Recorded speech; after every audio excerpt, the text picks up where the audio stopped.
Okay, so I have this box which is somewhat book shaped and it's a lockable one. So it's opened my mind to the possibility of making a Valentine's Secrets kind of lockable box. Couple of problems. First, this lock nailed in place, so it's going to be difficult to remove. Second, the hinges are the flat ones that are set in and then nailed, so that's going to cause a problem. Other than that, two major points. And there's also a crack where they've put the hinge in. There's a huge crack running all the way along there. So, not ideal. I think this was a second sale anyway. So, I think from doodling and playing about with it, I want to make something like a puzzle box with kind of a sliding mechanism so that I can hide the key somewhere, probably in this nice solid back bit here. The key is not huge, it's quite tiny, so I can drill a hole somewhere in here so it actually sits out of the way. So, I have this piece here, and then this piece here. So I think that would be a successful puzzle box, wouldn't it? So, 3 movement puzzle box. So you slide this one forward to get the key, then push this one back, and this one across. Ooh, the size is about slightly wrong, never mind. And that one across to get to the keyhole.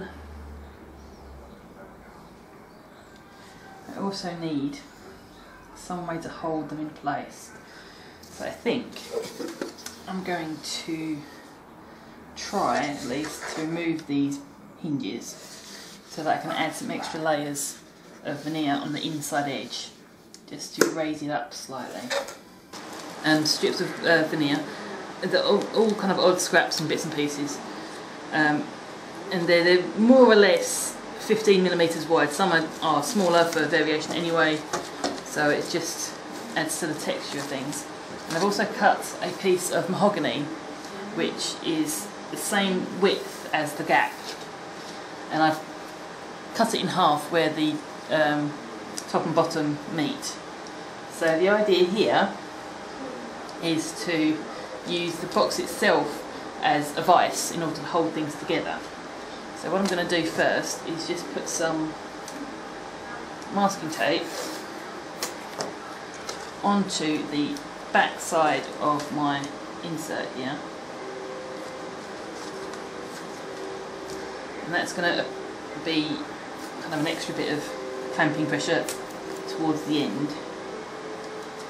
So I'm just going to line that up and then slide it in and just tuck back the tails. So that's sitting like that, and I've made sure it's pushed up into this corner here. So what I'm going to do is, using a really nasty cheap brush, is just brushing a line of glue. I'll get the lid up. Dude. So, squeeze on a sizable amount of glue, because this is working on the same kind of method as perfect binding in making book binding.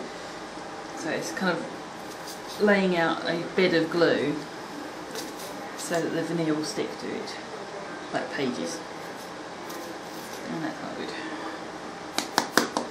I've got a huge new bottle in the shed, but I don't want to crack into that until I really have to. So yeah. So using quite a bit in the first layer. and then keeping that upright so I can use some more later on. So I'm just going to take 5 or 6 pieces of veneer and kind of rub them through the glue and then press them against the edge. Now, as long as the back corner here against the spine is always square, everything else should fit in perfect. Okay, so all the inner pages are gluing now. There's still a little bit of movement there and I'm not sure how I'm going to deal with that, but we shall see. I've marked up all my sliding pieces. Now most of the cuts here are just kind of cutting off the ends of veneer, but then I've also got some cuts to do to take notches out so that the pieces will fit in against the sides of the box. So these are going to be fairly interesting cuts because there is that degree of movement in the pages here.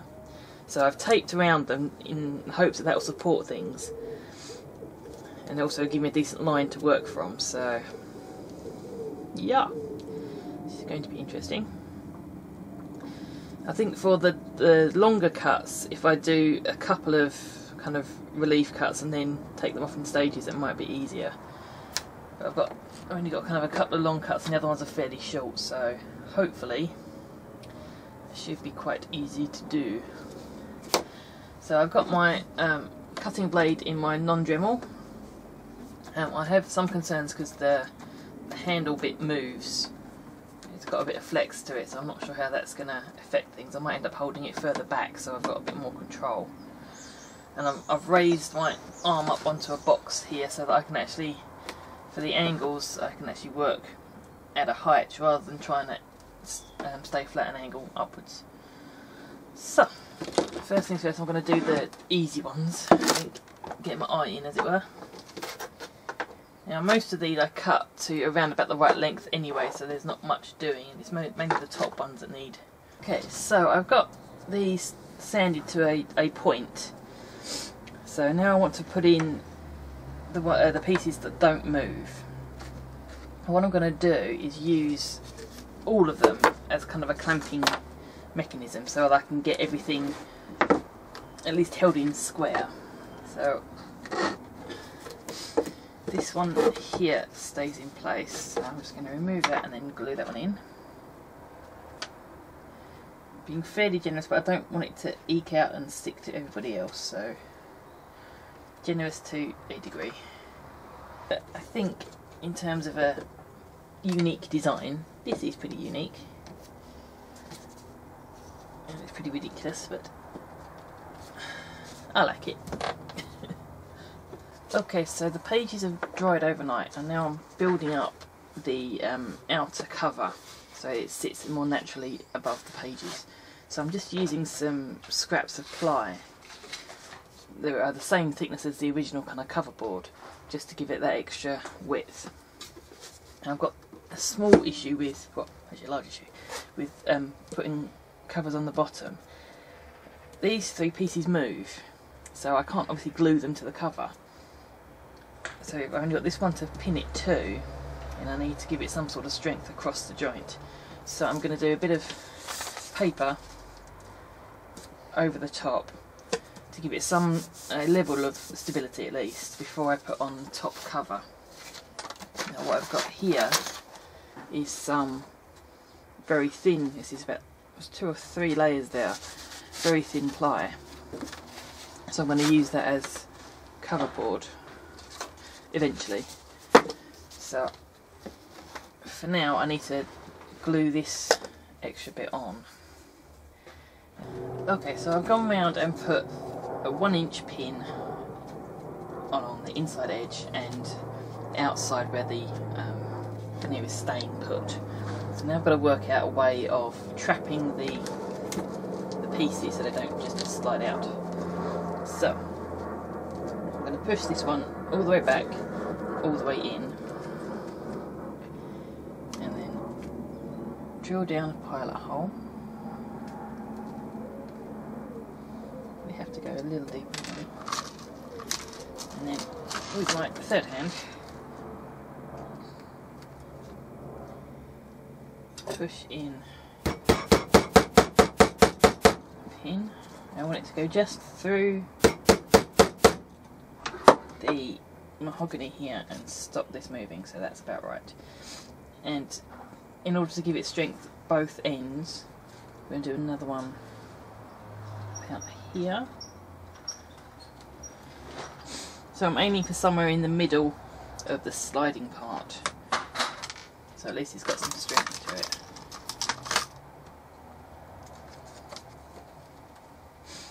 I'll make sure I'm pushing that in as tight as possible. It's coming down. Okay, so that should be enough to go through and mark the top of this piece here. So now I'm going to pull these out. Ooh. Very carefully. Come on, that's it. And then slide this part over enough to reveal the hole that's going to be there. And then put the pins back in and hammer them down to make the mark on the slider.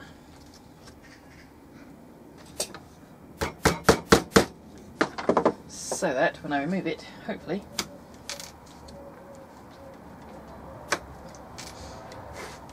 I should now have two marks showing beginning and end of the motion.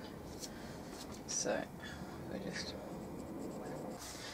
right. So I've had this under some weight for about an hour or so. So the flat surface is pretty much, I would say dry, but at least stuck. The outside edge is slightly lifted because the extra bit of cover I put on wasn't straight. So I've just clipped them together just to kind of shape everything back around where it needs to be. Now I can't do anything else on the bottom because I haven't finished the slidey bits. So I'm now going to sort out at least this side of the spine. So what I've done here is I've added a couple of bits of card just on the ends because there's no cover coming all the way down. I need something just to support the leather on the spine here. So these I have just glued over the edge just to tidy that up and give it that kind of bound leather look. So I've got here about a quarter of an inch or so of flat before the curve of the cover. So that's kind of where I'm aiming to stick this. I'm not sure, I don't think I need all of this card, so I won't cut it off quite yet.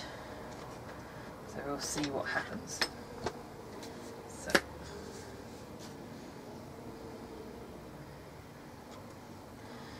right. So the leather, that one edge, at least in that leather, is cut straight. So it should hopefully seat in neatly. And I'm debating whether or not to put a line of nails in. Well, line of pins maybe. I might do that actually. We shall see. So I'm giving a decent layer. I don't really want this to squeeze up too much. I need to cut off this edge here. How well that's going to come out on camera.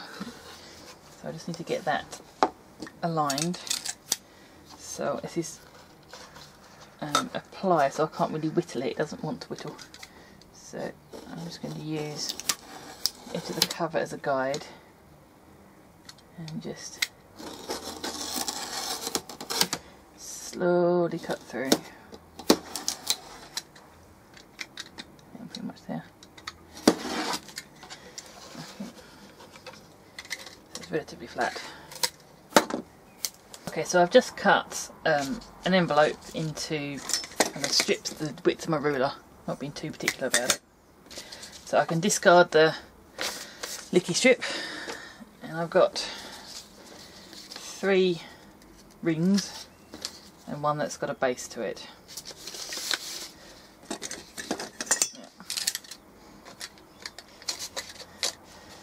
I'm not going to be too particular about these bits. That shouldn't be a feature of what I'm doing. And it's already got a nice crease in, so it's easy enough to crease it back and then tear it off. Now, you could use standard brown paper, and you'll find that any brown paper, even envelopes, will have a smooth side and a rough side. Now I'm going to go with the smooth side on the outside, so it's got a neat finish, a neatish finish. Right, I'm just going to lift this up onto a box, easier to work on. So the width of these is enough to come from the pages round and over by more than half an inch, which should be plenty. So I'm going to start doing this angle first, and what I'm going to do is split off the back here, so that leaves you the kind of a tail and a neat bit. So I'm going to take off the tail here, and that tail is going to sit neatly here, and then curve around and sit under the, or next to the leather. So I've got a slightly raised edge where I've got the fold, so it's going to come over and sit neatly. So here is my cover. Now I've worked out the border edge at, it's about 11mm. So I might need to take some more off actually. So a small piece of ribbon. I'm going to use some of this dark brown ribbon as a border, and I think I need to take some more off. Right, and old scrapper sponge. I'm just going to take off a corner piece. It's always good to have a sponge in your collection of stuff. Now I've masked off the pages and the actual veneer side, and I've also come down the edge where the ribbon's going to go, because I don't want this to get underneath the ribbon too much, because it's going to get under here, but this here will just pop out if it's too much paint on there. So I'm going to start a little bit and see how we go. Okay, so I'm working on the spine here, and because I've got this sliding part, where are you? One side. Because I've got this sliding part here, it comes back, I need to allow for that extra movement. So I measured that up and made a mark, and then carried that line along to the other side. So there is some freedom of movement for the spine. But what I want to do now is add some support, because it's quite baggy and loose. So measured up, and I need 7.5 by 25.5, and I've cut a piece of card here, and I'm working on some header tape. Now this is probably not the way to do it, but I can't think of any other way at present. So a little bit of double-sided right on the end. Just want to trim off any excess, because I don't really want to get sticky everywhere.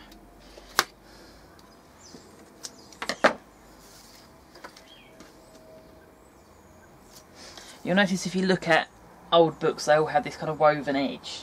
That's kind of what I'm going for. So I've picked a nice kind of royal purple.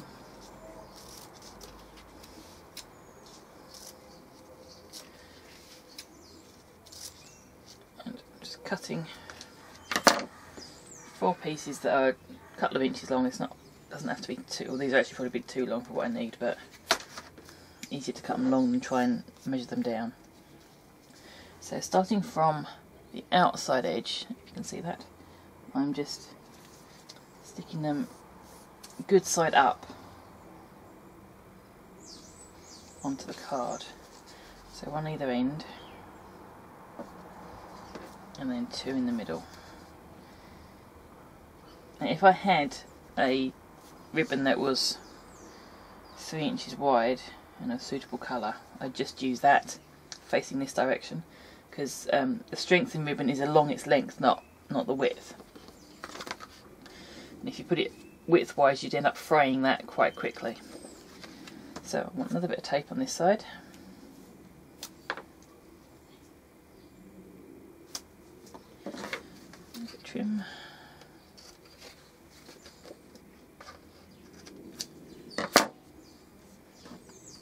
Nope.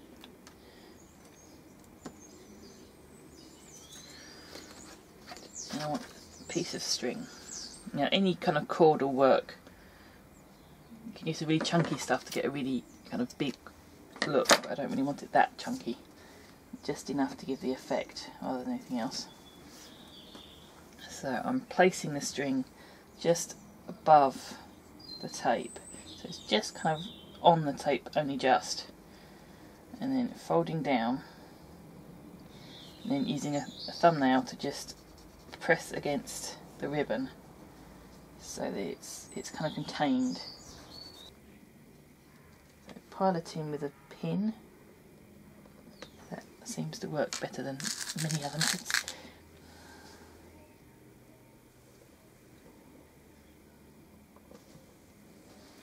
And just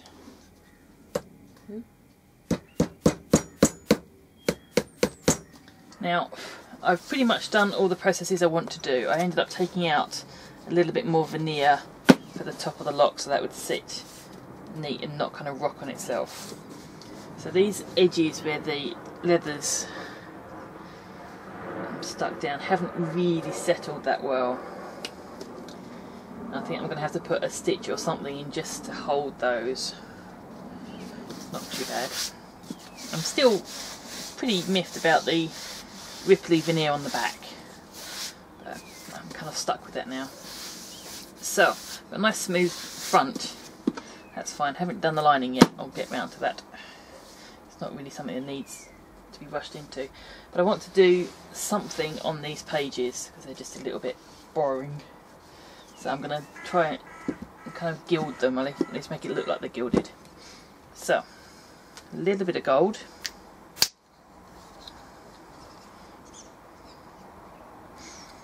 Don't need very much at all for this.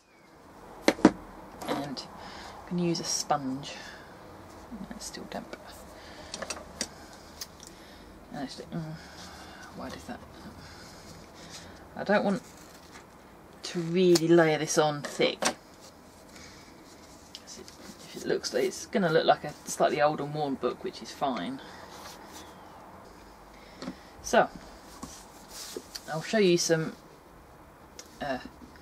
finished pictures, and that's this project done.